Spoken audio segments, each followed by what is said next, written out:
Salut, alors dans cette vidéo, on va parler de Google My Business. Je vais te faire voir comment dépasser 99% de tes concurrents en SEO local. Je te dévoile ma propre checklist secrète, c'est parti. Alors pour que ça soit le plus simple possible, j'ai fait une checklist par code couleur. Alors j'ai utilisé le même code couleur que j'utilise dans les audits, ce que j'explique dans le programme L'Académie, notamment dans le 13e niveau dédié aux audits SEO. Il y a également sur la partie e-commerce dans le niveau 15. Donc la leçon numéro 4, le modèle à copier-coller, avec un exemple d'audit SEO on-site, une checklist pour l'audit.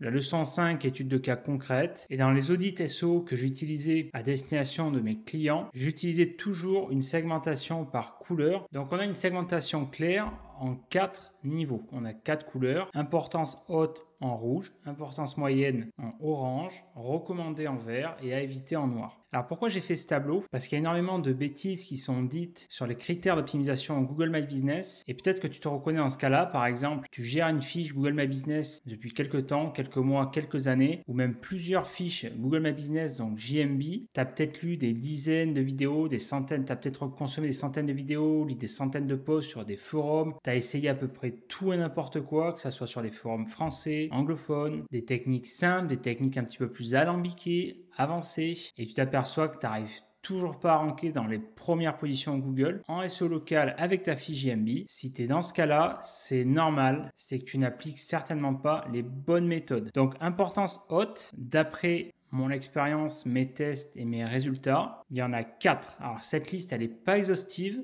mais ça te donne déjà des pistes d'action. Première chose, le mot-clé dans le nom du business, le nom du titre visé. Si tu prends une requête concurrentielle comme Plombier Paris, tu t'aperçois, encore une fois, il suffit de lire la SERP sans surprise, parce que soit sur des faits, sur du factuel, qu'on a le mot-clé Plombier Paris dans le premier résultat organique. J'insiste organique, parce que ici, tu vois, alors on va dézoomer, là, on pourrait croire que c'est l'organique, mais non, c'est faux. C'est un résultat Google sponsorisé. Tu vois, sponsorisé avec la fausse protection Google pour le servir de réassurance. Donc là, on n'a pas effectivement le mot-clé plombier Paris, on a juste plombier dans le titre. Donc c'est pour ça que c'est des annonces désoptimisées. Ici, dans le résultat organique, plombier Paris, on a le terme dans le premier résultat JMB. Donc local ici, Plombier Paris dans le deuxième résultat, Plombier Paris également dans le troisième résultat. Donc c'est pas un hasard, c'est parce que le mot-clé c'est du bon sens, ça obéit le référencement local et notamment JMB aux mêmes lois, aux mêmes principes que le référencement entre guillemets naturel organique, ok, historique. Donc le mot-clé dans le titre. Si on étudie une autre requête comme Serrurier-Lyon, une autre requête concurrentielle, on voit également qu'on a le mot-clé Serrurier-Lyon qui est dans le titre de la fiche JMB et qui est en première position. On voit en deuxième position Serrurier-Lyon, pareil, en deuxième position. Et on a également le mot-clé ici en premier, carrément en tout début. D'accord? Troisième position, on a également le mot-clé Serrurier-Lyon au début. Donc, si mettre le mot-clé dans le titre, c'est pas par hasard. Surtout que c'est moche, mais ça rank. Ensuite, deuxième critère, le mot-clé dans le titre de la landing page. La landing page, donc la page d'atterrissage, c'est-à-dire que si tu te positionnes ici, si on clique sur site web, donc là, ça va être la page d'accueil. Ici, page d'accueil. Bon, par défaut, c'est page d'accueil. En plus, là, c'est un EMD, Plombier Paris. Mais ça peut arriver qu'on ait une page interne. Tu vois, ici, Plombier Paris, un très bel EMD. Plombier Paris, dépannage plomberie, Plombier Paris. Tu vois, on a vraiment carrément les deux. Et donc, forcément, c'est mis dans le titre de page. Et on voit que la page est vraiment optimisée pour le mot-clé Plombier Paris. D'accord? Plombier Paris, plombierparis.fr, appartient à la société dépannage, plomberie, artisan, blablabla, Paris. D'accord? Et si tu n'as toujours pas compris de quoi parle la page, tu peux vérifier Plombier Paris, page chère sur Paris, plombierparis.fr, Plombier Paris, blablabla, Plombier Paris, zone d'intervention, contactez Plombier Paris. André, bon, tu as compris, le mot-clé est partout. Ok? Voilà, là on a énormément de texte. Regarde tout ce texte. Votre artisan plombier à Paris, trouver le plombier idéal à Paris, plombier, toutes les prestations, support complet, toutes les prestations de plombier Paris, répartition, non. Donc on voit qu'on a énormément de contenu optimisé, débouchage WC à Paris, débouchage lavabo à Paris, etc. On voit ici que rien que sur ce contenu-là, ici en bas de page, on a un très beau pâté, ce que j'appelle de la pâté pour Google, du Google Writing, écriture pour Google. Et tu vois ici, rien que sur ce pâté, on a 3726 mots. Donc bien sûr, il est évident que toute cette tartine de contenu qu'on a écrémé, beurré, c'est bien sûr pour Google. Ce n'est pas pour le lecteur, pour le prospect. Artisan plomberie, on a également le mot-clé, etc., etc. Pareil pour, tu vois, on a plus du texte optimisé. Bon, c'est les principes élémentaires. Hein. Et idem pour Serrurier-Lyon ici, tu vois, avec un très beau CTA, un beau contraste, etc. Ici, Serrurier-Lyon, Lyon avec des EMD. Okay, donc, mots-clés dans le titre de la landing page. C'est le principe de cohérence. Ça rejoint la théorie des graphes que j'explique dans le niveau 2 de l'académie sur le fonctionnement de l'algorithme Google et notamment dans le niveau 6 dédié au maillage interne où il y a vraiment la deuxième leçon dédiée à la théorie des graphes appliquée qui sert d'initiation de préambule avant de préparer le niveau 7 dédié aux stratégies de netlinking. Donc, mots-clés dans le monde du business, du titre, la fiche JMB, mots-clés dans le titre de la landing page. Un troisième critère important, et ça j'insiste, mais c'est d'une logique en plus évidente, c'est factuel, c'est imparable, et ça, mais vraiment, teste par toi-même, ne me crois pas sur parole, mais mon expérience là-dessus, les tests que j'ai faits et les résultats sont formels. Il y a zéro faux positif dans ce critère vraiment, c'est l'emplacement géographique. Quand je vois plusieurs contenus, que ce soit des ressources vidéo, du texte ou des experts SEO, disent que l'emplacement géographique n'est pas un critère capital, je ne comprends pas. On ne vit pas dans le même monde, on n'a pas les mêmes résultats, les mêmes SERP, les mêmes algorithmes Google. Parce que je te garantis que l'emplacement géographique, c'est très important et c'est logique, c'est du bon sens. JMB et Google My Business, on est sur du SEO local, sur du référencement local, fortement associé à un emplacement géographique. Quand on a des villes, Paris, Lyon, etc., on est sur des zones géographiques. Il y a la notion d'emplacement géographique, d'emplacement physique. Il est évident que si ton business est situé en Inde, à Mumbai, tu vas avoir beaucoup de difficultés à te positionner pour un business, une requête liée à Paris et Lyon. Donc, je te prends forcément un exemple très grossier pour que tu comprennes l'absurdité de la chose de dire que l'emplacement géographique n'est pas un critère très important. C'est évident. Et j'irai même plus loin, c'est un avantage naturel. C'est-à-dire, et là encore une fois, je me base sur des faits, si tu optimises des fiches JMB pour différents business, si tu as différents emplacements de la ville, et j'irai même plus loin pour en avoir fait l'expérience, admettons, tu vas prendre un fleuriste qui est situé en plein centre-ville, d'accord ? Tu vas prendre un autre fleuriste qui est situé en périphérie à optimisation équivalente, et j'insiste, optimisation équivalente. Le fleuriste qui va avoir le meilleur emplacement géographique d'un point de vue algorithmique, c'est-à-dire en plein centre-ville, aura un avantage naturel, d'accord ? C'est-à-dire que là, et je vais même aller plus loin, pour moi, les deux critères les plus importants en termes de critères de ranking pur JMB SEO local, c'est le mot-clé dans le titre de la fiche JMB et l'emplacement géographique. Si l'emplacement géographique, le business est situé dans le centre-ville, en plein centre-ville, donc il a le meilleur emplacement géographique d'un point de vue algorithmique, et il a le mot-clé dans le titre, tu as fait 80% du job. D'accord ? Le mot-clé ensuite, s'il est donc dans la landing page, dans le titre du site, et même, alors là d'ailleurs, tant que j'y suis, je ne l'ai pas mis, mais c'est dans le titre de la landing page. Alors landing page, on va inclure le website, le nom du site, le site, mais également le site Google My Business. Et ça donne également un avantage certain. C'est mieux d'avoir un site Google My Business. Ça pointe vers un site Google My Business avec le mot-clé dans le sous-domaine Google My Business, le principe des EMD. D'accord ? Si tu fais ces trois choses-là, tu as 80, même 90% du job qui est fait. D'accord ? Et c'est une erreur. Et là, je te parle en connaissance de cause. J'avais des clients où j'avais optimisé plusieurs fois leur fiche JMB. Ils avaient le bon emplacement géographique. J'avais mis le mot-clé dans la fiche JMB et j'avais créé un site Google My Business optimisé.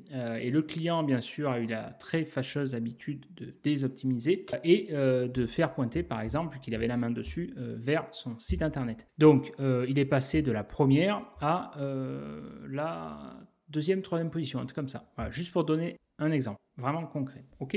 Donc, mots-clés dans le nom du business, fiche JMB, mots-clés dans le titre landing page, emplacement géographique. Et donc, effectivement, créer une propriété Google My Business également. Le nom de la ville dans le nom de domaine. C'est pareil, c'est évident, hein, c'est du bon sens, mais c'est important de le préciser. Tu vois, ici, Plombier Paris, donc c'est un EMD, et donc on a le mot-clé, le nom de la ville, Paris, dans le nom de domaine visé. Pareil ici, alors là, on ne l'a pas dans artiproplomberie.fr. OK. Ensuite, donc tu vois, pour autant, attention, hein, Artipro, il est quand même premier. Donc pour te dire que ça ne fait pas tout, mais c'est un plus.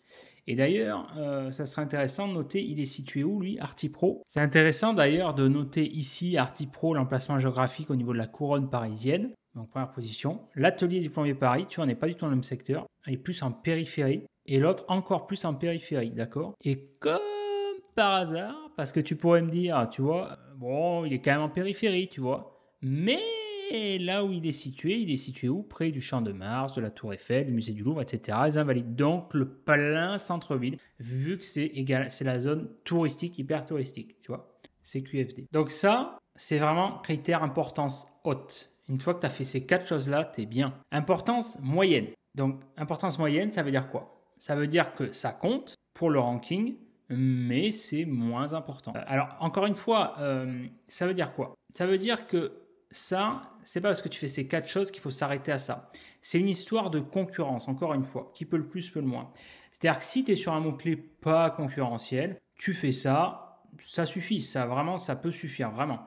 Par contre, si tu es sur un mot-clé concurrentiel, moi ça m'est arrivé plusieurs fois, bon ben là ça suffit pas, d'accord? Il va falloir aller chercher autre chose. Donc là tu as les avis positifs Google.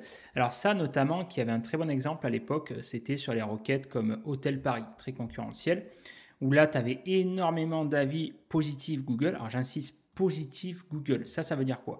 Ça veut dire qu'il y a l'aspect quantitatif, tu vois, j'en parle, quantité des avis, et positif, parce que si tu n'as que des avis négatifs, forcément, ça n'envoie pas un bon signal, une bonne réputation.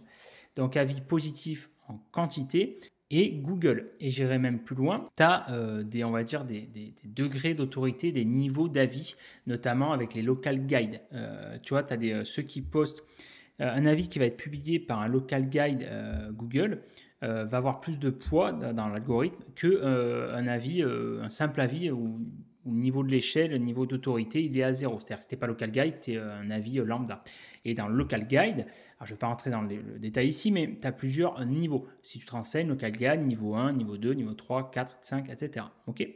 Et d'ailleurs, il y a des astuces par rapport à ça. Donc, les avis positifs, la quantité des avis, c'est pareil, je ne l'ai pas noté ici, mais de mettre le mot-clé dans l'avis. Alors là, j'aurais pu le mettre également à éviter parce que ce n'est pas exhaustif, c'est vraiment pour te donner les pistes intéressantes, les plus importantes, mais il y a le mot-clé, il faut être subtil, mettre le mot-clé dans le titre, dans la description, enfin c'est-à-dire dans l'avis, mais pas bourriné, tu vois, pour que ça paraisse naturel. Avis positif, quantité, emplacement géographique du chercheur, ça c'est pareil, c'est en lien avec l'emplacement géographique, c'est évident. Ça c'est un petit peu touchy comme critère, c'est un sujet à débat, mais il y a des tests qui le démontrent. Ça rejoint la stratégie des drive location. Google va affiner sa CRP, notamment ses résultats locaux, par rapport à l'emplacement du chercheur. C'est-à-dire qu'admettons, dans cet exemple, tu cherches plombier Paris. Tu vois, là, moi, je suis situé là, en Dordogne. Donc là, j'ai cette liste de 3 local packs, la plombier Paris, etc. Je ne serai pas affirmatif, mais je t'invite à faire le test si tu es situé d'ailleurs dans la couronne parisienne. Mais il y a des chances que si je me situe, admettons, allez, tu vois, je vais à Paris, je vais à la Tour Eiffel. Bon, alors là, c'est pas le meilleur exemple parce que lui, il est en première position. Mais admettons, tu vois, peut-être si je suis. Alors, Disney, Marne-la-Vallée, non, peut-être pas. Mais admettons, si je suis du côté est de Paris, ok, au parc zoologique de Paris ou à Décathlon Paris, tiens, je suis à Décathlon Paris, porte de Montreuil. Bah, il y a peut-être des chances, il y a peut-être moyen, même il y a sûrement moyen pour l'avoir vu quand j'ai voyagé pendant 1 an et demi en Asie. Il y aura une partie, tu vois, peut-être 1 ou 2 résultats ici, tu vois, qui sera affiché, qui sera favorisé d'un point de vue géographique parce que tu es plus proche et donc c'est plus pertinent quelque part. Parce que c'est quand même du bon sens. Si tu es situé, admettons, à Décathlon, bon, bah, il y a des chances que tu préfères aller dans un premier temps, en tout cas, moi c'est ce que je faisais pour chercher les cartes SIM ou quoi, le business, ici, là, le plombier le plus proche, tu vois. Bon, là, c'est pas le meilleur exemple parce que le plombier, il peut se déplacer, mais en tout cas, tu vas chercher le business, le service, le commerce le plus proche, surtout si tu es à pied. Généralement, si tu es en physique, tu es à pied, ou même, d'ailleurs, même si tu n'es pas à pied, tu cherches le moyen le plus simple, le plus facile. Bon, après, ça fait pas tout, tu vois, parce que tu as la notion de réputation. Si l'autre, au bout de la couronne, il a des meilleurs avis, ou je sais pas quoi, il est plus sérieux, il est plus réputé, etc., bon, bah, tu vas faire l'effort, tu vas te déplacer. Mais voilà, c'est le principe. Okay. Alors, l'emplacement géographique du chercheur. Ensuite, donc la fiche GMB complète. Alors ça, j'ai mis importance moyenne parce que voilà, c'est pas un critère ultime. Pour moi, c'est plus une condition sine qua non. C'est mieux. Il faut que ta fiche GMB soit complète. D'accord, tu fais le taf. Mais c'est plus dans le sens, c'est évident. Je veux dire, c'est comme dans la vidéo d'avant que j'ai publiée sur le régime keto. C'est du bon sens. Tu vas régime keto, tu vas d'abord faire le taf en on-page avant de démarrer une stratégie de netlinking. Tu vois, tu vas pas démarrer, tu vas pas faire des liens si le taf sur le on-page, l'optimisation au niveau du contenu est pas bon et pas fini. Enfin, tu peux, mais c'est bancal. Voilà. Ensuite, le nom de la catégorie. Alors ça, c'est pareil, je l'ai mis en importance moyenne. Il y en a beaucoup qui mettent en importance haute. Moi, franchement, en tout cas, je me base sur mes tests et résultats. Je ne trouve pas que le nom de la catégorie soit un critère de fou en termes de ranking. Voilà, c'est un plus. C'est un plus, c'est pareil, c'est plus une condition. Tu vois, c'est évident que si tu es thérapeute, tu vas te mettre dans la catégorie. Tu es ostéopathe, par exemple, tu vas mettre la catégorie ostéopathe ou un truc qui s'en rapproche, tu vois. Tu vas pas mettre plombier, voilà, c'est du bon sens, c'est un plus, mais c'est pas un truc de fou, quoi. Voilà, c'est plus pour te caser, voilà, comprendre le contexte. Ça rejoint d'ailleurs ce que j'explique dans le niveau 2 de l'algorithme Google avec cette notion de thématisation et plus de multidimensionnalité. Bref. Ensuite, on a les liens citation NAP. Alors c'est pareil, je l'ai mis en importance moyenne parce qu'il y en a beaucoup qui le mettraient en importance haute, d'autres voire carrément en recommandé pas important. Moi, je trouve que c'est quand même un entre-deux. C'est-à-dire que les liens, ça reste la base de l'algo, donc il faut des liens. C'est évident que quand tu es sur tu veux te positionner sur du concurrentiel comme Plombier Paris, sur les Lyon, il va falloir bourriner en lien, et notamment du lien local avec des citations NAP, c'est-à-dire tu mets l'adresse, comme là, tu vois, lui, Plombier Paris, son adresse, là, il est situé où? Voilà, 1 rue de l'Assomption, là, 75 016 Paris, 16e arrondissement, etc. Donc, tu vas mettre son adresse, son titre et le téléphone. Tu vois, c'est l'adresse NAP, coordonnée, quoi. Okay, ce qui d'ailleurs doit être mentionné quelque part sur la page, j'imagine. Comme là, ici, sur Serre-Aurélie Lyon, on a l'adresse. Le curseur, il y a une petite fonction. Bon, voilà, on a les adresses, quoi. Ah, et là, ils veulent pas qu'on clique, d'accord. Bon, on peut le faire à l'inspecteur, ça va être une surcouche JS. Voilà, l'incitation NAP, mais pareil, tu vois, si le mot-clé n'est pas trop concurrentiel, tu n'as pas besoin. Mais par contre, voilà, sur la concurrence, il est évident qu'il va falloir des liens, c'est le même principe. Et j'irai même plus loin d'ailleurs. Ça d'ailleurs, j'hésitais à le mettre d'ailleurs à importance haute. J'ai mis à importance moyenne, mais en vrai de vrai, pour moi, ça serait plus logique de le mettre en importance haute parce qu'en vrai, quand on est sur un mot-clé concurrentiel, moi en tout cas mes tests là-dessus l'ont montré, le fait de bourriner en liens locaux, je l'avais même fait avec des blasts GSA, ça marche, ça donne un boost clairement à la fiche, surtout pour passer de la deuxième à la première page. Et à recommander, voilà, les signaux sociaux, ça clairement c'est plus ça mange pas de pain, tu vois, mais c'est pas déterminant en termes de ranking, voilà, tu vois, enfin. Meilleur exemple, tu prends les requêtes outils comme Plombier Paris, Serrurier Lyon, même si l'algo est permissif là-dessus, et voilà, mais c'est plus une perte de temps. C'est pas la priorité. Franchement, voilà. Ensuite, les pages de services dédiés, c'est pareil. Il y a beaucoup de recommandations, ce que j'appellerais des recommandations bateau. C'est pas que ça sert à rien, c'est un plus, mais c'est pas la priorité, quoi. Voilà. Géotag dans les images, c'est pareil. Ça, c'est de la bidouille technique, c'est un plus, mais franchement, je trouve pas que ça apporte quelque chose de fou. J'ai pas vu positionnement spectaculaire par rapport à ça. Alors à éviter, ça par contre je l'ai testé également vu que je me suis fait, parce que j'aime bien tester les limites, les pénalités pour vraiment savoir de quoi on parle. Donc mettre une adresse bidon, c'est très tentant. Moi, je l'avais fait plusieurs fois justement parce que je te parlais, tu vois, parce que l'emplacement géographique est très important. Il y a les commerces, les business qui ont un avantage naturel parce qu'ils sont situés en plein centre-ville et il y en a d'autres qui sont naturellement pénalisés. On n'est pas tous égaux par rapport à ça. Et c'est le cas pour, alors je ne vais pas citer à Marseille, j'avais un business dans le domaine des taxis, des trucs comme ça, les services, et donc concurrentiel. Et pareil, le business n'était pas bien situé au niveau emplacement physique, il était carrément en périphérie. Et ouais, c'était pire. Ah ouais, en plus, c'était pire que ça, c'est qu'il y avait vraiment, il avait plusieurs boulets parce que donc il y avait l'emplacement géographique qui était pas bon, et il y avait des polysémies à plusieurs niveaux. Il était situé près de l'aéroport et ça posait des problèmes d'ailleurs avec d'autres noms de business, et il y avait également un autre nom, un acteur avec un nom optimisé dans la fiche qui avait un positionnement historique qui était implanté depuis plusieurs années et que Google avait quasiment assimilé à un branding, quoi, tu vois. Enfin bref, donc là c'était très délicat, il a vraiment fallu bourriner comme un cochon.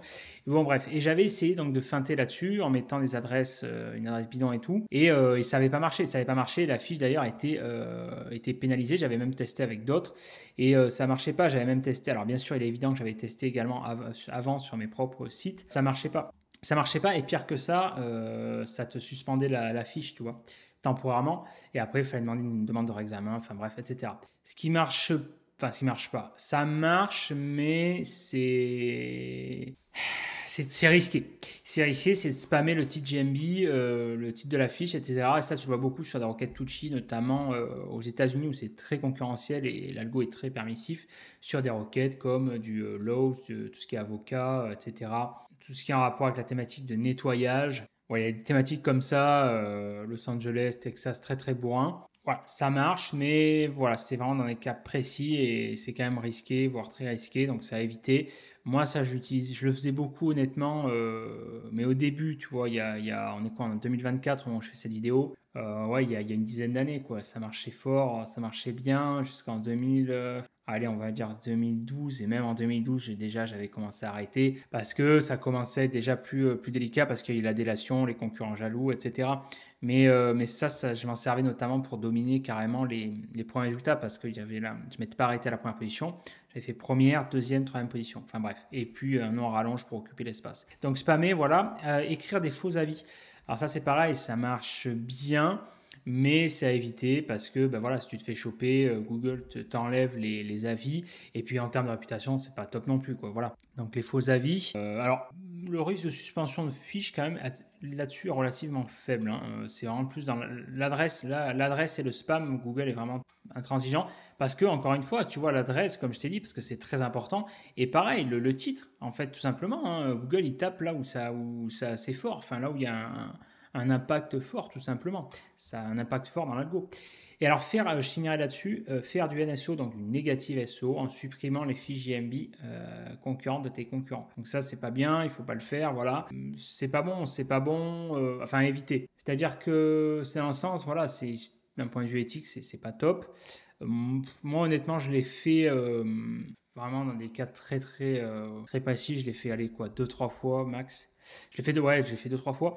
Parce que voilà, il y avait un contexte, il y avait une raison et la personne l'avait vraiment cherché. Et donc, et justement, ce que je te parlais, quand tu es en plus local guide, voilà, bah, c'est plus facile à faire sauter quand tu as un certain niveau les fiches. Voilà, tu pénalises carrément tes concurrents. Mais sinon, faut pas, voilà, faut pas le faire. Et donc, mais en tout cas, voilà, le négatif SEO, c'est comme le référencement classique, hein, ça existe, c'est une réalité et c'est une plaie, hein, clairement. Voilà. Je finirai là-dessus, donc j'espère que cette vidéo t'a plu. Tu vois, un tableau récapitulatif très simple à comprendre, réaliste, factuel, pour vraiment être en pleine capacité de te positionner en SEO local, être en première position et dépasser 99% de tes concurrents qui vont clairement perdre du temps à faire n'importe quoi, ne pas utiliser les bonnes stratégies, pire que ça, utiliser des risques inutiles pour des critères de ranking qui ne servent à rien ou en tout cas qui ont très peu d'impact. Voilà. Si tu veux aller plus loin, plus en profondeur sur la stratégie de référencement local,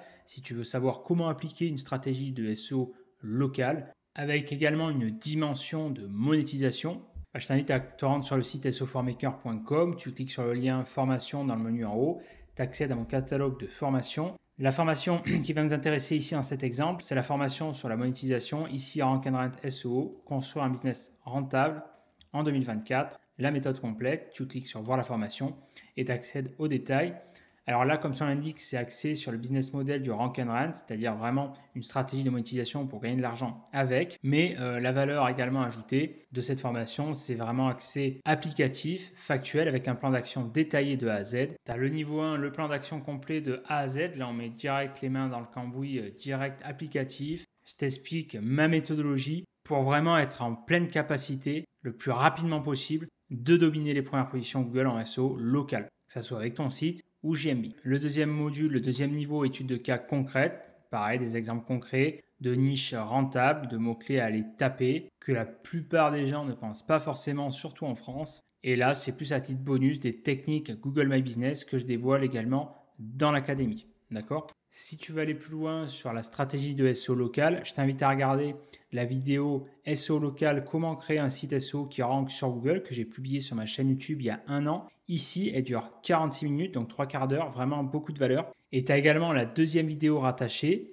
Rank and Rent SEO, que je te parlais par rapport à ce business model. La vérité sur un business très rentable. Pareil, une vidéo que j'ai publiée il y a 1 an sur ma chaîne YouTube et 3 quarts d'heure. Vraiment, tu pourras en apprendre beaucoup sur la stratégie et les critères d'optimisation.